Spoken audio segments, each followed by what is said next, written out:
Welcome to the channel, and today I'm gonna have my first guest, and in this year we're gonna mostly talk about the relationship. Hello, Hello. today my guest is Renee Schwarz-Kobe, and I know that you are entrepreneur, press work facilitator, and a relationship coach, and it has been like a long time. I wanted to do the interview with you and the podcast with you, so finally, finally you're here, and this all the relationships topic that uh, you're working on. I have a questions that I think some of the audience will find interesting as well. Yeah. So, in the beginning, can you just please tell something about yourself? What you do, and just elaborate something more. What's your current mission and the work Yeah. is? Yeah. Thank you for inviting me to your first episode of your podcast. And yeah, cool to be here in Georgia. I come here like once a year, and that's when we meet, and we always have interesting stuff to talk about. So yeah, I think the first time I was here, it was just kind of on my transition from my old life, also in business, and my new one, because they've been super different. Like if people know me from 10 years ago and now they're like shocked, like what happened to him. And the other way around, when I show my clients from now how I lived 10 years ago, they're like, who is this person? So it's been a really big transition, because before I was running a party business. I had very long blonde hair. I was always at the beach, enjoying life, traveling around, partying, and like living a very pleasurable life, but on the surface level. And So, was it your like in a business, right? You yeah, had like a serial business. yes, we had a Can we travel can we say company. like it's serious business or just? Yeah, it didn't start so serious, I would say, because we just wanted to travel and party and meet people, and then kind of we created a business from that. And then over time it got more serious because people booked, and now looking back it's really funny because we had no clue about business, we had no clue what we're doing, and I'm actually surprised it worked out in the end. But like after 2 or 3 years, yeah, more and more people started to book, and we started taking more serious, and it became an actual business. We had in the end, before I exited the company, my friends who I started it with still running it now. We even had a bar, and now they are buying a hotel on this Oh island in wow! So Greece. it's like it developed like pretty well in the Yeah, years. it did, and my decision to leave it was not a financial one, because it was on the way up, but it was a decision for my nervous system, because it was stressing me too much, and the things that I enjoyed about it in the past I didn't enjoy anymore, and it wasn't worth it anymore for me, the trade-off of my how stressed I was and how much of my energy I spent and what I got back. And I decided it's time to change something and to go into a different So you direction. like you left on a peak.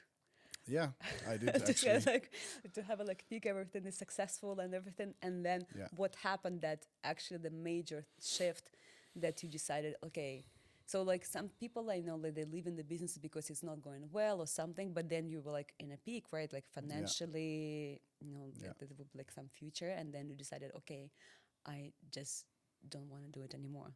Yeah. What was the change? Yeah, it was just an environment where it was constantly, it was very unpredictable, first of all. Like anything could happen any day. Somebody gets too drunk, hurts themselves. I'm Oh, responsible.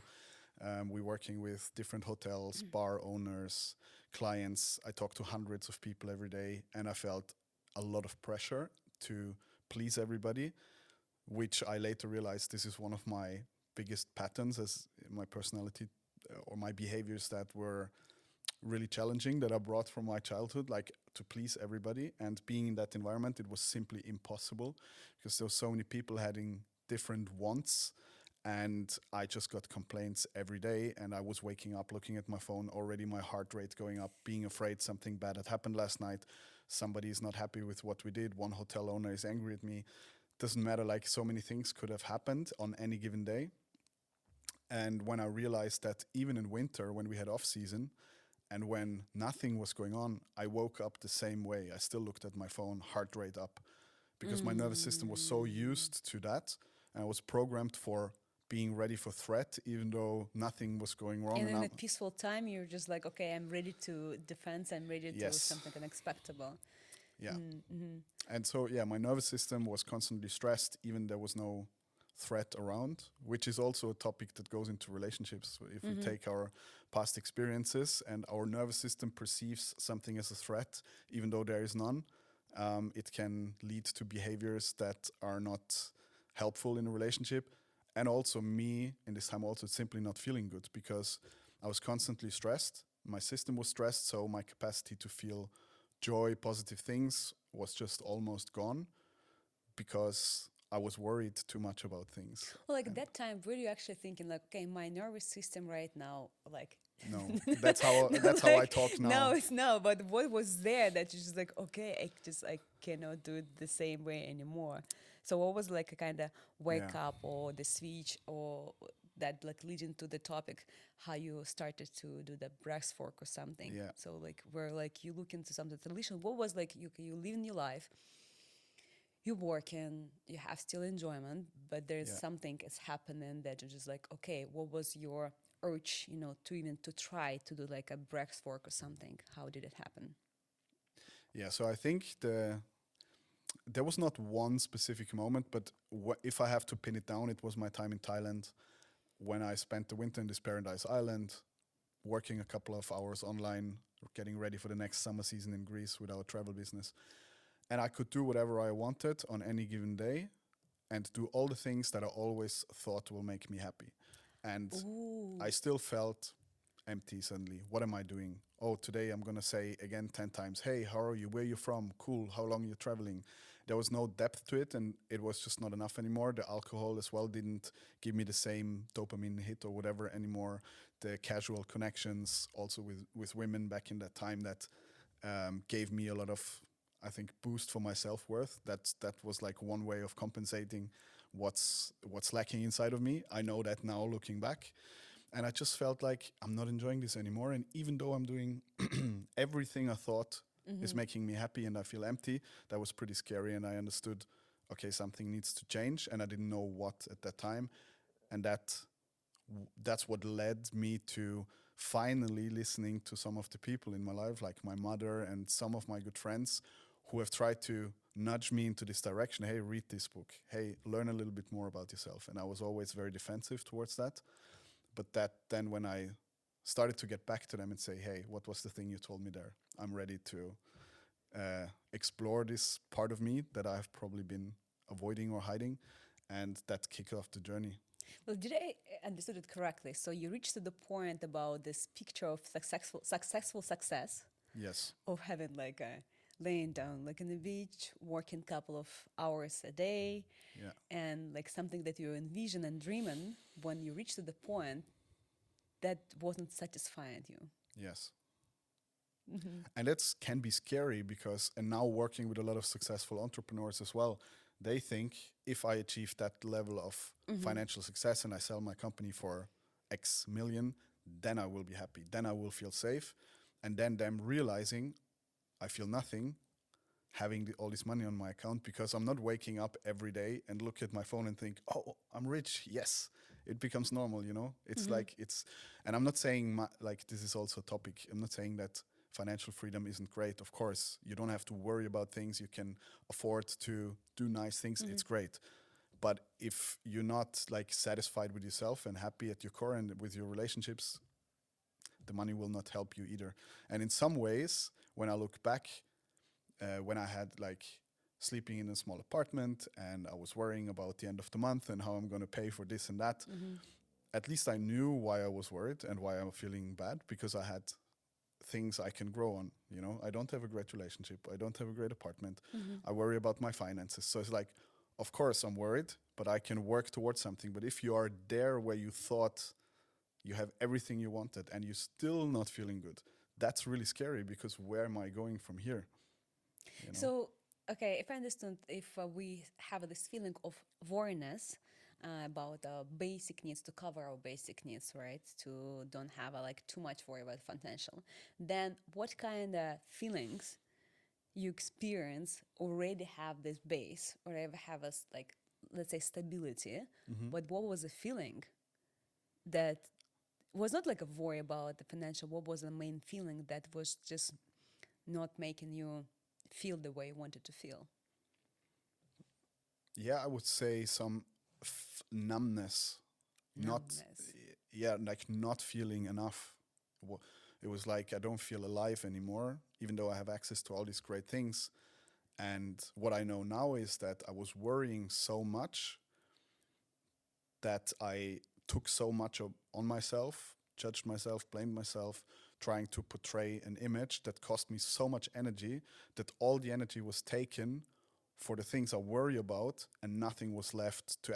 Because to feel joy, I need to feel relaxed. I need to feel, okay, I'm in the moment now and I don't have to do anything in order to be liked. I don't have to always perform in order to be loved or respected.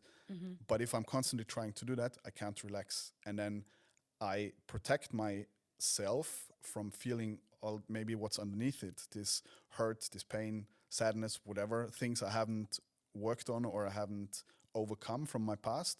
And I'm trying to hide all of that and I'm trying to function to uphold what I believe I have to be. And when I have to function, I just cannot have this lightness, playfulness, and ease. And that's what I experience with. I still haven't answered the question what I'm doing now. Actually, we just went on a But roll. like you're in the process, right? And Yeah, then yeah. so maybe like out of the curiosity or something, that moment, that feeling of numbness, you tried a different techniques like a breath work. What was like what else you tried? Something that Yeah, I mean, I tried a lot of things. I was even in the jungle in Peru with the indigenous people and doing the good old ayahuasca, and which was, looking back, also crazy experience because I have never till this point touched any drugs, and that's like the end boss. Like this is really the strongest thing that you can go for. I want to say though, I don't look at it as a drug, like even though it's framed that way. Living with these people in the jungle, how happy they were, how peaceful they lived with nature, and they talk about ayahuasca as their medicine to connect with themselves, with the world around them.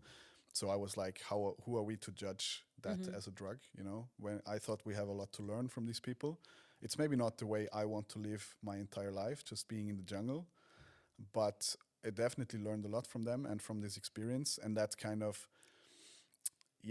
I mean, it's a very strong, powerful little shot that you get there, and it really humbled me. And it's because I went there thinking, my life is great, no big trauma, nothing bad happened in my childhood. So now I just want to get the answers to what I'm going to do next in my life. okay, just show me. Yeah. Yeah, just I was just like, show me. I'm Yeah. good. So just give me information. But what happened was completely different. It really brought up all of the things that I was avoiding, like my not being good enough, my low self-worth, my fears, and really not in a gentle way, but in a brutal way. And I experienced some of the, In a craziest honest way. amounts of fear, and what I couldn't even think of this amount of fear. I couldn't even imagine until these journeys there. But it was definitely needed because it showed me parts of myself that I would have never seen without that at this point in my life. And that then opened new doors for me to like, okay, there's a lot. And at least I felt something again. You felt it, okay. I There felt was a lot. like some feelings happening that you Yeah. haven't experienced before. Yes. And then you kind of went to Georgia, like journey, like what else is available? Yeah. Like then there was Yes. a breath work or some like Yeah. breath session that probably you already like open Yeah. up. Okay, if I try this, like maybe this, and then you find yourself in Bali, right? I believe in the Bali, Yes. going through the breathwork session, and then to make a decision to be a facilitator of the breathwork Yeah. session, right? Yeah. So Yeah. the transition about that, like okay, having like just to practice it, and then to start facilitating for others, Yes. to start to hold the space for others. Like why is this like it was like a Yeah. regional goal or it just like happened Not original. No. usually yeah, because when we start our like self-development or like healing different process, we're not thinking about like, oh, I'm gonna help others. We think first of all about ourselves, that Yeah. in my experience when I was starting doing the healing and discovering that I wanted to have a changes for myself personally, Yeah. and then it just led to consequences that like during the journey you discover that okay, that's if I had this experience and like by sharing with other, that's the feeling of like when you, I don't know if you have this feeling when you do some sessions, right, or talks, the feeling of fulfillment, Yeah. like to see the person reaction, to see how they like life changing, and Yes. it just makes me feel good. Yeah. Like it's the moment of completeness. Even I don't know if I do some session like 3 4 hours 5 hours, I don't even get tired sometimes. I just feel like energized by doing what I was doing. So in your experience, transition to the breath work and transition to the relationship coach, how Yeah. it's all like connected, and how this all started. Yeah, it was definitely not planned. I didn't see it coming at all. Um, so it all started when I was kind of, I lived in Ukraine during COVID. So I was kind of, the borders were closed. So I was there. Travel business was dead, of course, in COVID. And we didn't know what will happen. I still had the company then. So I was like, okay, I need to do something else. What can I do? What are my skills? I didn't go to university, and then I'm like, my Well, friends. wait, so like you did have successful business and everything, not having a university degree. Yeah, yeah. Yeah. No university. it's not, it's not an advice, but just like one of the Actually, ways. I would advise it. Okay. But yeah, no, Okay. university isn't bad. I just think it's not a must, especially nowadays. There's so much great stuff online. If you use the internet right, you can educate yourself so well, and through life as well. I would say life was my greatest teacher. Like I was traveling around all the time, but I also went to many different countries, cultures. I was always interested in people, listening to them, how they live, what they think. So that was always accompanying me, even if I had the superficial party business. But I learned a lot from different people and to understand what's normal. Normal is not one word, it's cultural, it's based on our past life experiences. But yeah, drifting off again. And then like you ended up in Ukraine, like traveling all the world like with the business, Yes. and then you ended up in Ukraine. Okay. Yeah, so and then in Ukraine, my friends always told me you should, jokingly always said you should be a dating coach and a relationship coach. And I was always like, is that a job? Like, I can't do that. But in fairness, it was like how many people and many men use working success, business success as, proving to themselves and to others that I'm good enough. For me, it was always like the recognition from women, more so than the business stuff. So Wait. Let me process it.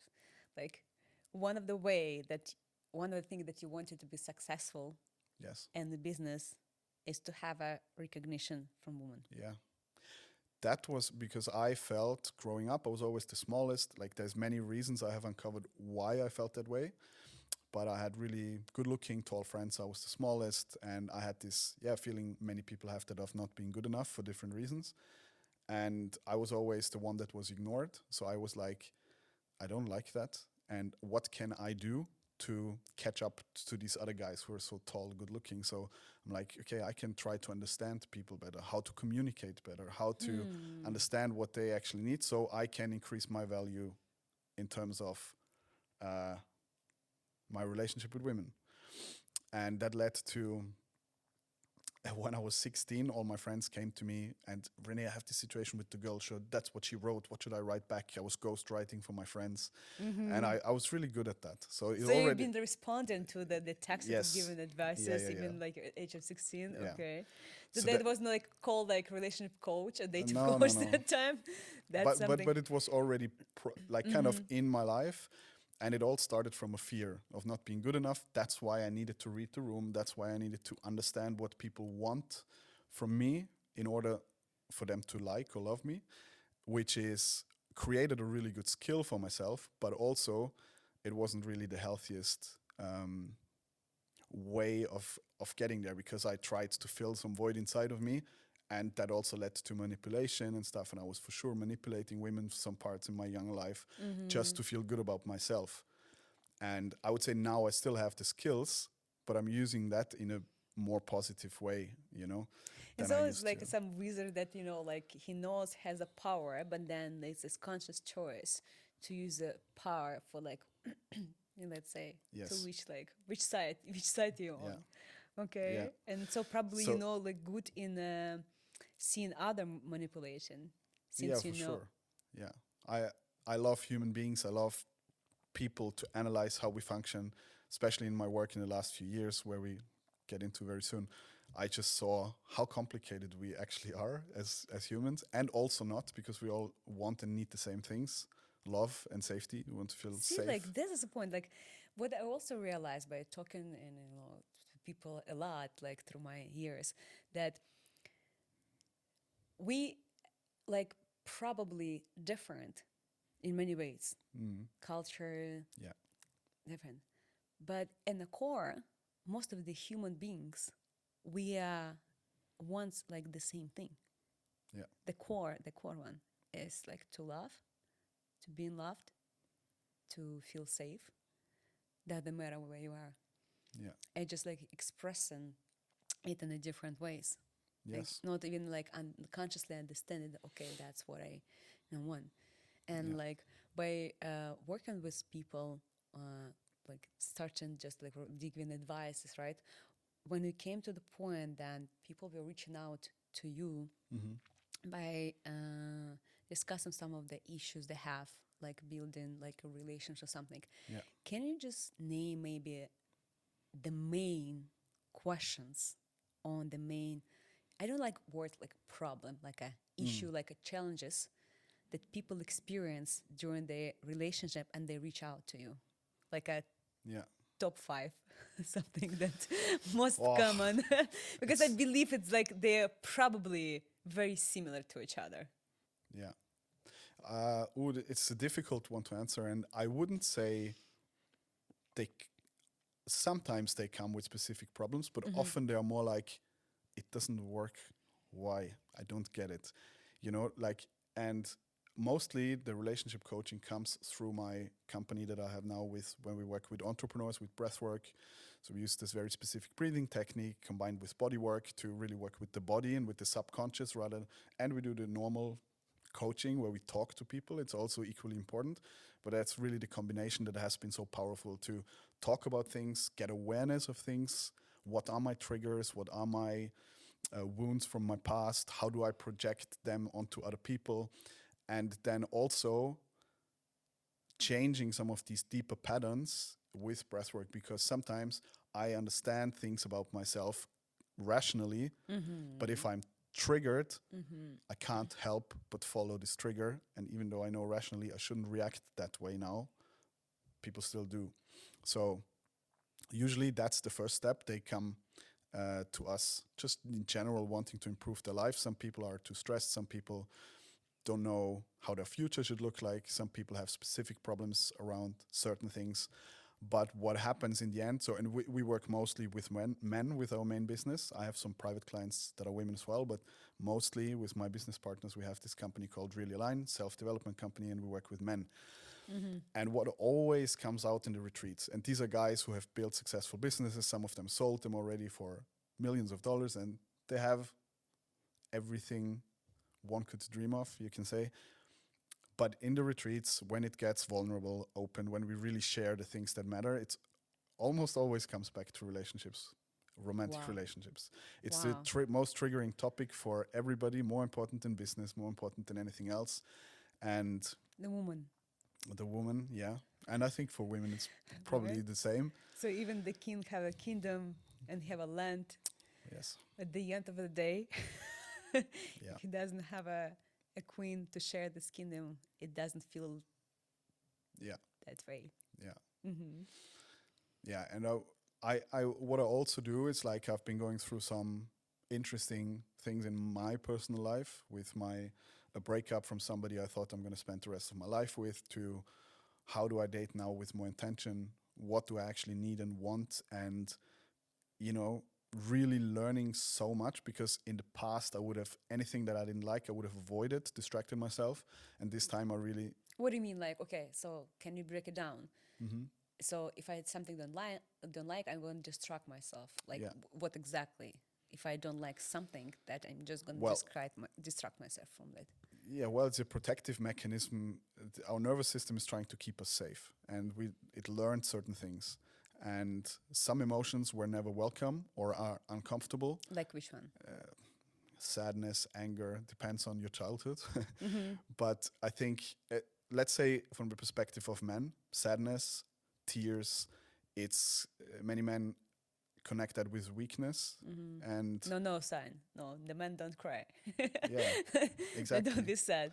And the Mhm. thing is, like all men are human beings, and even the strongest men who pretend they don't have any emotions, that's just mean they're really good at suppressing them. But we all have them, Mhm. and it's not real. And I think that's also one of the big problems with relationships is that we continue to try and be somebody we think we have to be in order to be respected, loved, and whatever. And that directly blocks real connection because we're not safe to share our fears and who we really are. And that stresses the system and that grows frustration. And so you ask an example from my life. So it would be a too long story to go into detail, but I was carrying some guilt from a past relationship Mhm. for, even though we split up in a loving way and we're still friends, but I still kept this part of me that felt responsible for her well-being. Also, like what is going to happen with her life now that we're not together. We were such a good team. I was taking care of finances mostly. She was supporting me, and now she's there, kind of rebuilding her life. And I felt somehow guilty for not making it work. Mhm. And rationally, I know I tried my best, but there's these parts in me that were like I failed, and so I didn't want to fully accept that and fully let her go and do her own thing and, trust that she will be okay. I kept checking in with her, making sure she's okay, Mhm. supporting her where I can. But what I actually did was avoiding the sadness underneath it to admit, okay, this failed. I failed. For whatever reason, it didn't work out. All my future dreams that we had are now crushed. And I tried to exile that part of myself. But what I noticed that for the first time in my life, in the evenings when I was home alone, I started to feel restless, lonely. I noticed I always wanted to fill my calendar up until I go to sleep. To And not to be able to feel yeah, something that rising, that let me yes. be occupied with something And else. in the moment, I wasn't aware of it. But I had this constant feeling of I'm not feeling good. I don't feel joy, and I'm really avoiding this. That I now know I had to feel this and go through that pain in order to open the door to move forward properly. And I think that's so normal for people to do that in romantic relationships or also with business topics, just to distract and avoid. How many people are excessively smoking, drinking on weekends, drugs, eating too much, junk food, whatever? These are all, of I course, think it this can is be. mine that about the eating. I think this Yes, is related same. to me. There's something okay if it's some emotion, feelings rise up. It's like one of the way also to get this, 100%. the distract is like to eat some of that. For me, like I think I realized that okay, if it's sadness and if I eat something sweet, Yeah. it makes it sweeter. Yeah. Sadness makes it sweeter. So that's what I realized. Yeah, it's happened. And like a relationship, not necessarily in a romantic relationship, overall with people, Yeah. like to process it. Okay, that's I felt some like a strong feeling, and there is also understanding. Okay, like what to do the next. Okay, when we felt something that we don't know how to cope with that, Mm. what would be instruments or the tools what we can do with that, right? Yeah. So for me sometimes I realize that okay, so if I felt something intensively and I do play music, Yeah. so it is one of the tool that helped me to release some of emotions or feelings. Mhm. Sometimes I don't even know what exactly I'm feeling right now. There's something inside, but I Yeah. probably sometimes cannot identify it, what exactly I'm feeling. So, and when I start to play music, I just, okay, whenever it's gonna come through it, it just, and like sometimes I do cry when I play music, not holding that maybe like some time ago I would question myself, like, why I must start to play piano when I start to cry. Mm. And now now I'm just like and continue to play and cry at my eyes, but I feel like okay, right after it I felt like oh, it feels Yeah. good. It feels good. So coming back a little off topic, coming back to the relationship topic that you work mostly with men, right? Correct. Yes. And again, for the man to like the challenges that they have in a relationship is, in your perspective, what's like the core of it? What's like the base? For the guys? Yeah. What especially for this the specific question. So the guys who's successful in a life, like in a business, Yeah. building a relationship, what's the challenge for them? Yeah, it's of course it's nuanced, but one thing I hear, I notice over and over again working with the guys is they really want to feel needed. They want to feel that their woman needs them, that what they're doing is valuable, that they are seen in that they are respected and acknowledged for their efforts. Because I think many men put so much pressure on themselves for performing and being a certain way and like working hard for being loved all their life. So if they can get an experience where they can really feel some feminine energy and support and being inherently loved for who they are, not only for what they give and what they provide for, I think those are the moments when they can really open up. And another topic is that they are worried that they can be exchangeable. So if they feel like, What do you mean exchangeable? yeah, so if men feel like I have to achieve and give things in order to be loved, that is not a deep connection. And then they are worried that they can be exchangeable, meaning there can be another guy coming who is richer than me, another guy who is better looking than me. If we keep the relationship on that surface level transaction and they feel only what I'm giving is valued, then they will always think there can be another guy coming around that can give more of that. But the deeper we go with vulnerability and real connection and having these emotional moments together, this is not something that a jacked, rich, random guy can just walk past and steal the woman you love, because that goes much deeper. And the problem with that is, though, that first of all, many guys are lacking awareness of even to understand what's going on inside them, what they need. And even if they know it, the bigger burden is being afraid to communicate it, because they're afraid if they talk about their emotions, they are seen as weak and not masculine. And that is, I think, why it's so important for women to really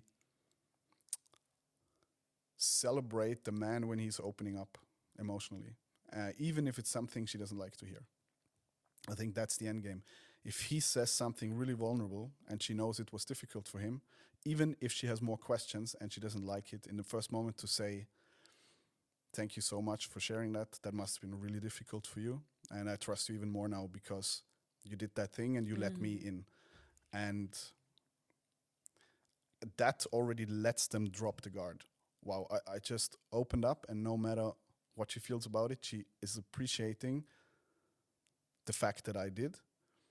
And then later you can still talk about, is that justified? Maybe it was a misunderstanding,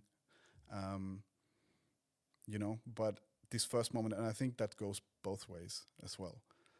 Like if your partner opens up about something vulnerable, the right thing to do is always validating the feelings first and thanking them for the trust to open up. Whether we agree on the topic or not is not the primary thing to worry about, because what that gives is trust that no matter what problem arises between us in the future, we have the tools and the understanding and the love for each other to move through that. And that gives so much hope for a life together, rather than every time I'm trying to share something, I'm getting punished for it, and I'm already afraid of the next conflict, and I'm afraid to say what I really need to say because it's going to end in drama. And if I don't say the things, I will grow frustration, I will grow anger, I will maybe look to get these things elsewhere. And all of this is poison for connection. It's like this dilemma that... So even the feeling of expressing what I truly feel right now, not be to go beyond this fear of being rejected, what I Yeah. really feel to say, to be misunderstood, Mm-hmm. of misunderstood, or to fear of the conflict. What if I'm gonna say something and the reaction of other person? So, and that's what I realize also. I see the tendency in myself and in Yeah. my client when I work with women is to speak out, to share the first moment that okay, and the more it's like suppressing, the more I suppress, the more it bothers me. Yes. And the moment like choose just to open up to say that. And also what I realize and see as a woman, sometimes when we share our emotional feelings, Mm-hmm. it's not for the time that we want to have a like advice or solution or Yes. something. So I'm sharing not to you to tell me like what's the solution would be, how to escape the situation, but just like I just want someone just to listen to me. Yeah. Just like there's like too much that I care that okay, I just want to let it out. And if someone's around going to just listen and observe, and Yeah. the feeling of like release, that I feel like release when I said. Yes. And like that I cut myself off, like not fully sometimes expressing what I feel in friendship by being like misunderstood or having this tension of Mm-hmm. like, because I also see how the other people react on expressing this the feelings that okay, like, but okay, you expressed it, but I didn't tell you about what I feel. Why you telling me about this that? Like, Mm-hmm. for example, I don't tell you what I don't like. And my question is like, why you don't talk what you don't like? Mm-hmm. How would I know what you don't like if you're not sharing it, if you're not experiencing it? Yeah. And in this situation, I felt okay if I'm just going to be only the one who expressing it, and like, but the other side is not open to to express the feeling, that Yeah. also can lead to some Yeah. misunderstanding as well. 100%. And so like you shared something what the man feels, but like, do you can like summarize what actually a man are looking Yeah. for in the woman? Yeah. Like what's the quality of something Mm-hmm. that for them is important and they prioritize it? Because now I can probably tell you like some of the from the nowadays in the like world on the woman perspective, there is some shift of okay, the woman needs to be this Yeah. like to Yeah. be successful, to be this, to be productive, to be this. Yeah.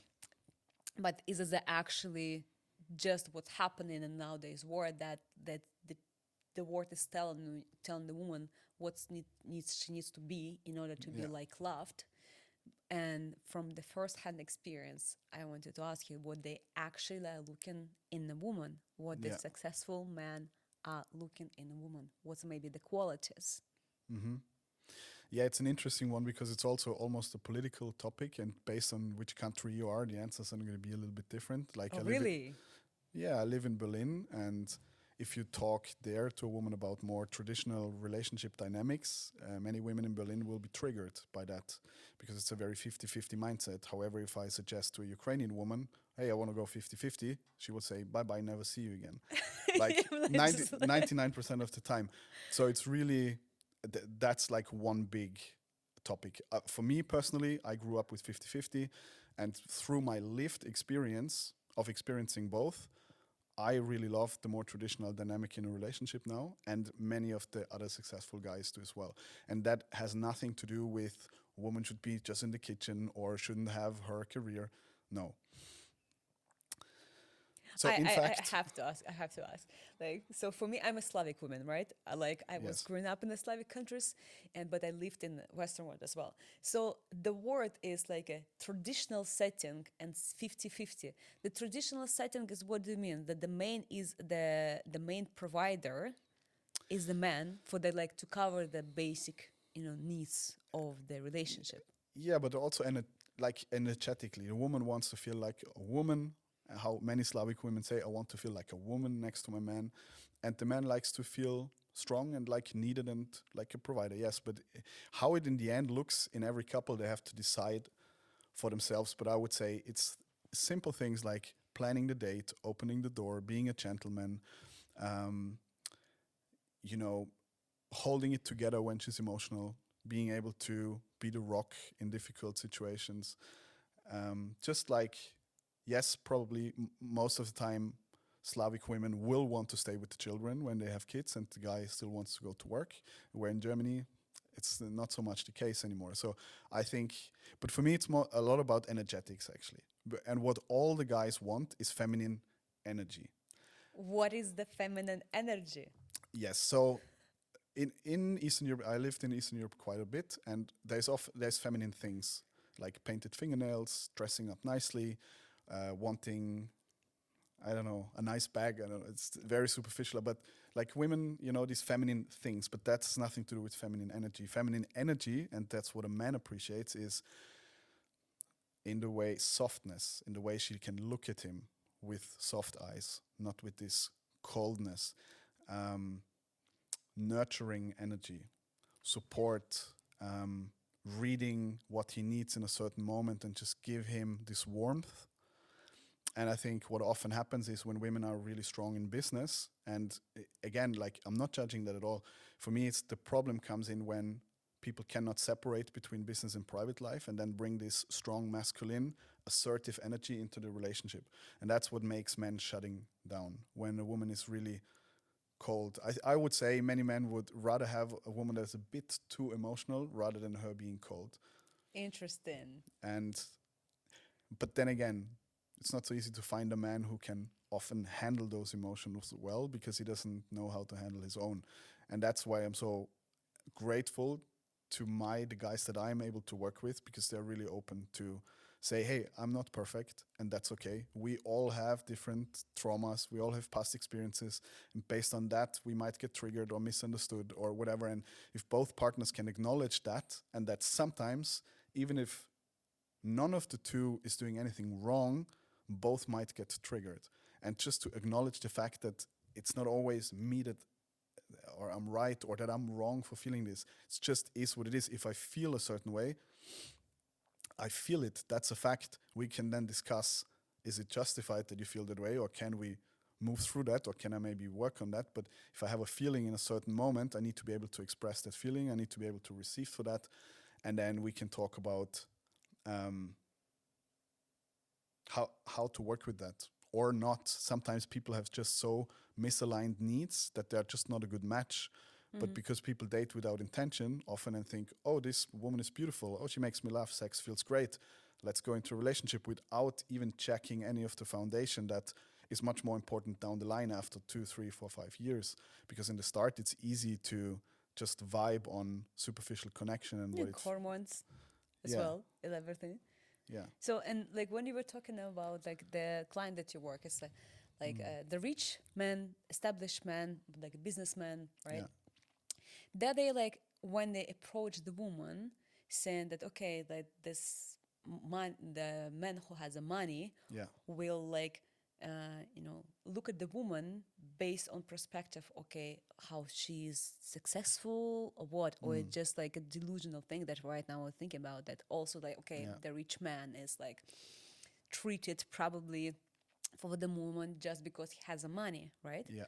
So like in their perspective, when they looking for the actually for relationship, for business, like for relationship, Yeah.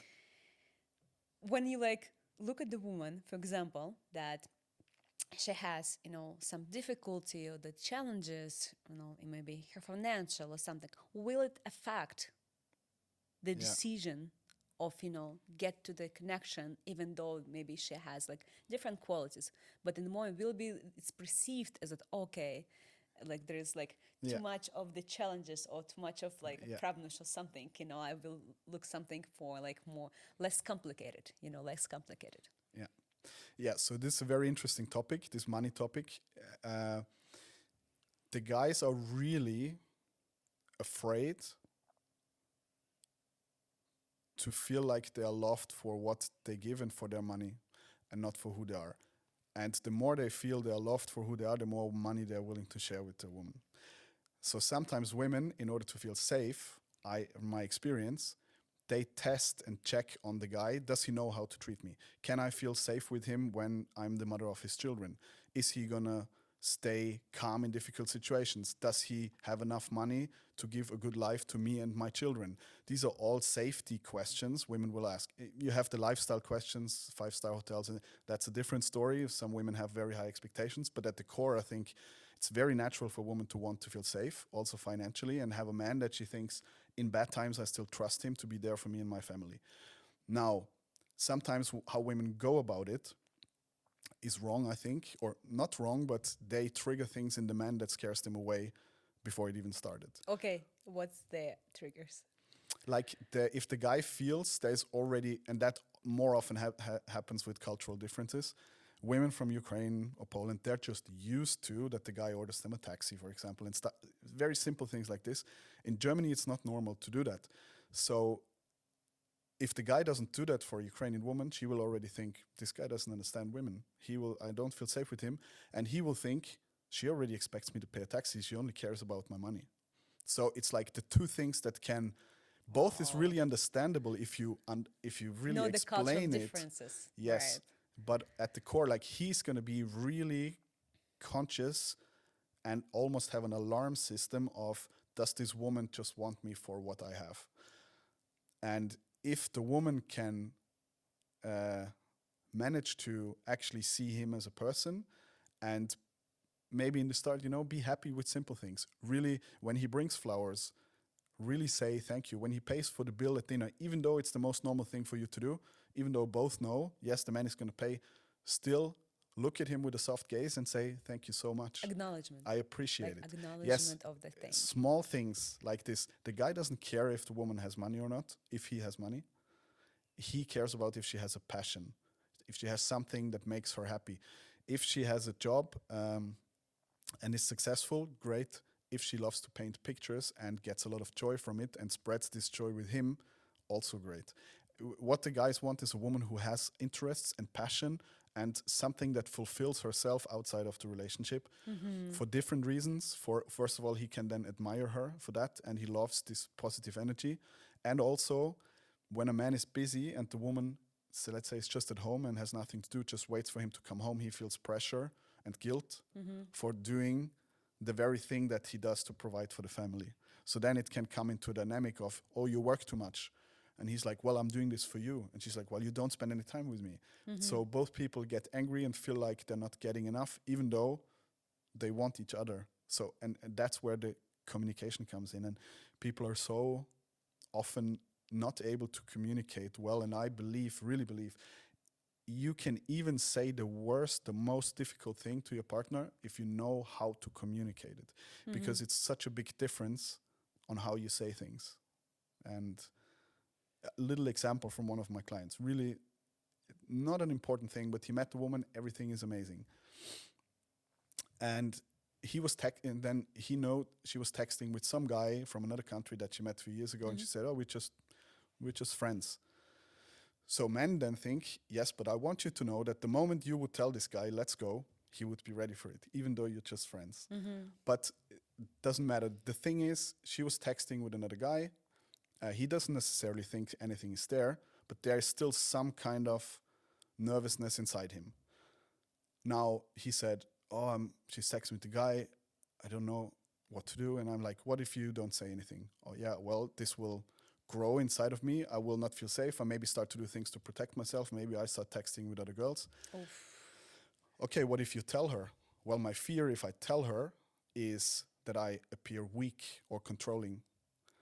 And then I said, well, but it's true, right? It's a life and you want connection. So go and say, if you can, in a lighthearted way, hey, I really care about you. You're important to me. And that's why I want to bring us such topics from the start, because in the past I was keeping it all inside, and that's not good. So I noticed that when you're texting with that guy, I trust you and everything, but there's still a part of me who worries and thinks, why is she doing that? But then there is another part of me who didn't want to say anything to you because I don't want you to think I'm controlling you or that I'm weak or overly jealous. Both parts are alive, and in reality, it's not a big deal. but I just want to share it with you so you understand me better. And I would also like you to share such things with me. And what happened was a really great conversation because she was really happy that he communicated it so openly, but in a non-judgmental way. And then they felt even more connected afterwards.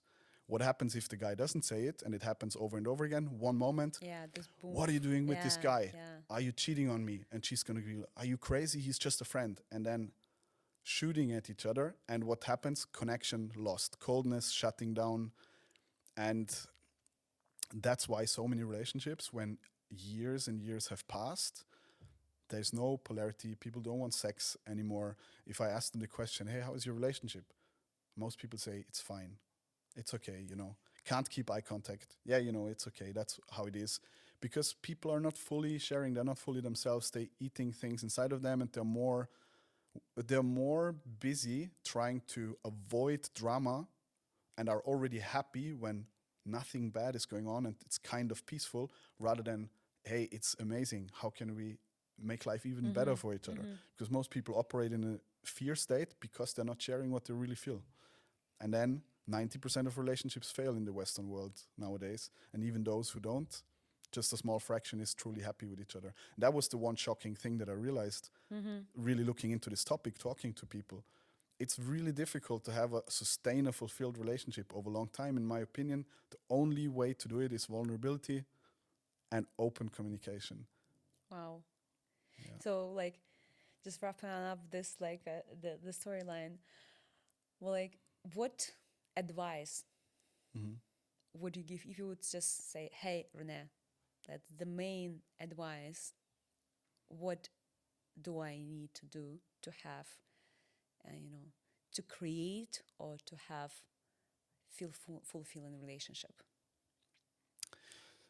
I think everybody should start with themselves, work on themselves, getting awareness of what are my triggers and why, how I bring them into my relationships, and stop to just say, I want this, I want this, I want this, and projecting everything on the partner. It's equally important to know your needs and communicate them. So not just pleasing, saying yes to everything. That's also bad, but just in the start to be able to know I'm not perfect and I will not be perfect in the relationship. And my partner is also not perfect, and we have compassion for each other and we communicate well. I think it's all about talking about things. It's not the problem is not the problem. The problem is not being able having tools to navigate problems, because yes, of course, everybody wants to have a fairy tale relationship where everything is always perfect, but that's not life. It's impossible. It's maybe possible in the first 6 months, but the longer the relationship goes and life happens and challenges happens, it's really important how you can together move through it and work together against the problem, not being each other's problem. And yeah, you need to communicate and jump and dare to say things that are uncomfortable. So by listening to you, thank you first of all for what you're saying, and by listening to you, the one word it just inspired me to read a piece of poetry that friend of mine recently wrote. She's with her partner, and they're doing actually developing the app for the couples that helps to maintain the relationship. And this couple of lines, it just inspired me so much that I just want to share with you. Yes, please. We romanticize romance because it feels so damn good. What if instead of the fairy tale version, love was treated like a massive immersion? It's time to change our collective definition of love. Love is the greatest human expedition. So I feel like it's You have a really good meditation voice. You should start your meditation app It's where you happening. talk how you were dropping into from this normal conversation voice to this mystical fairy tale voice. The fairy tales, and what's touched me heartily is Yeah. to perceive love as expedition, Yeah. and to approach the person that you want to build the connection.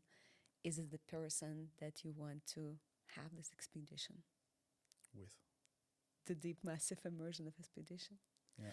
So, just wrapping down our conversation, it was like so fast, and It's I would already. yes, Oh, I would wow. love to continue this. After this episode, probably we're gonna do another episode, Yeah. and That's my. I told you my weakness. I'm drifting off. I have so many things I want to say. but I would like to continue, like to Yeah, deepen yeah. more in different topics. As for, I know that you are planning to start some like a course or the program for the woman. Just give a touch base. Maybe someone from the audience would be interesting Yeah. to discover it. What can we Yeah. look for it? So basically, I've been into this relationship dating topic since 2019, really professionally, I would say. And as we discovered before, since I'm 16, less official, but I was always in the topic. And I work a lot with men on relationships and dating. I just created a course for men, but it's not like the surface level, how to pick up women. It's really like, how can I stay in my masculine and how can I lead the relationship in an open and authentic way, and like just more on the deeper topic. And then suddenly it hit me, like when I was talking to some of my female clients, I realized if they're open-minded and have worked on themselves and have some depth, it's even harder for women to find a match because there's more women who are open like that than men. So the men like that are rare. So on the one hand, I try to inspire more men to be open to that. And on the other hand, I also hear from all the guys why things don't work and what triggers them in women. And I realized, hey, I'm working with so great guys. I'm working with the kind of guy that has everything women would look for.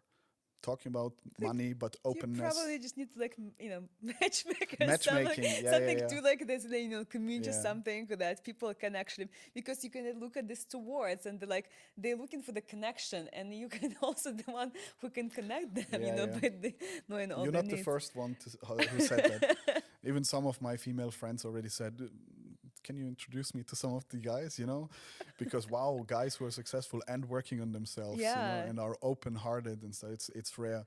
So yeah, and I have really the deep insight into the brains and emotional world of these men, and I want to share that with women so they better understand them and can help women open the guys up as well, so they can create real connection, and also tell them some of the things they're doing wrong.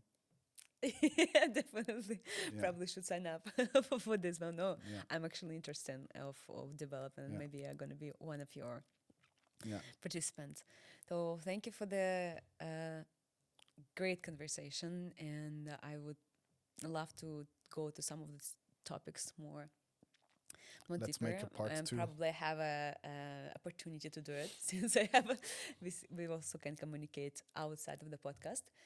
And Yeah. thank you for everyone being with us. So if you have any questions about the relationship to Rene, we're gonna also leave his social media and the contacts that can reach you out to see some more information, to get some insights, or also like join some of your programs.